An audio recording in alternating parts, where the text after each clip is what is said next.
teman-teman, kembali lagi bersama saya Nirmala Sahiruddin. Jadi hari ini saya akan menjelaskan ulang materi presentasi dari kelompok 10 tentang sastra populer dan sastra kontemporer. Jadi sastra adalah cerminan dari kehidupan dan dalam perkembangannya itu sastra terbagi menjadi berbagai jenis, yaitu ada dua di antaranya. Yang pertama yang akan kita bahas adalah sastra populer dan sastra kontemporer. Jadi mari kita simak pembahasannya. Masuk kepada pembahasan yang pertama, yaitu sastra populer. Jadi apa sih sastra populer itu? Nah, sastra populer adalah jenis sastra yang ditunjukkan untuk khalayak luas.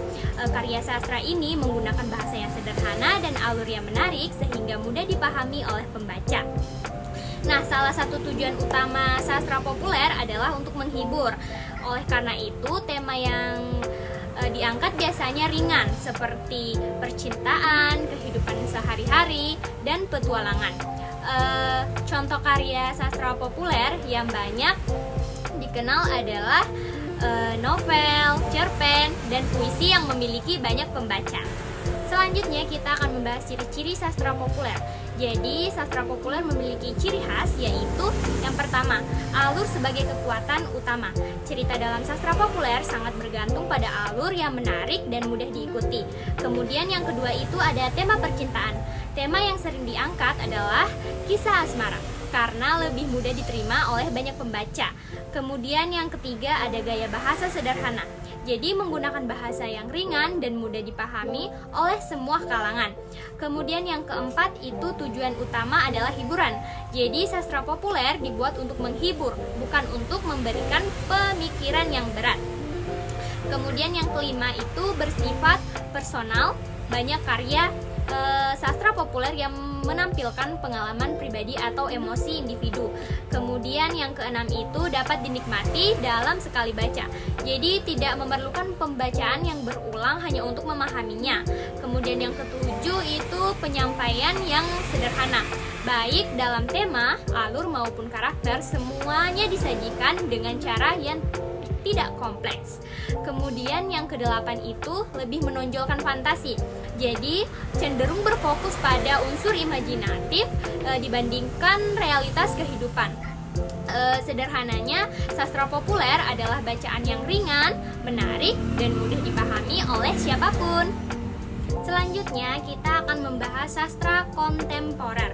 Jadi sastra kontemporer itu adalah sastra yang berkembang di masa kini atau bahkan mendahului zamannya. Sastra ini seringkali bersifat eksperimental, di mana para penulis mencoba gaya baru dan pendekatan yang berbeda dalam berkarya. Kemudian tujuan utama dari sastra kontemporer ini adalah mencapai keabsolutan seni dengan menciptakan tingkat penciptaan yang lebih tinggi dibandingkan sastra tradisional atau populer ya. Nah, setelah mengetahui pengertiannya, kita juga tentunya akan membahas karakteristik sastra kontemporer. Jadi yang pertama itu karakteristiknya adalah avant-garde. Sastra ini disebut juga avant-garde yang berarti seni mengeksplorasi bentuk dan gaya baru. Kemudian yang kedua eksperimental, yaitu diciptakan melalui proses pencarian panjang, bukan sekedar coba-coba. Kemudian yang ketiga, gaya dan tema inovatif. Jadi menggunakan gaya unik dan mengangkat tema yang menentang norma atau konvensi. Kemudian yang keempat itu penokohan yang jelas. Jadi karakter dalam sastra kontemporer lebih mendalam dan kompleks. Kemudian yang terakhir itu atau yang kelima, menekankan keindahan seni. Jadi bertujuan untuk mencapai pencapaian seni yang lebih tinggi, bukan hanya untuk sekedar hiburan semata. Jadi secara umum sastra kontemporer lebih eksploratif, inovatif, dan menentang dibandingkan sastra populer.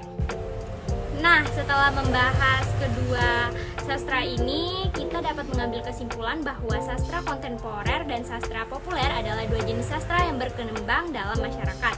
Yang pertama sastra populer, itu lebih ringan, mudah dipahami, dan bertujuan untuk menghibur pembaca dengan cerita yang menarik.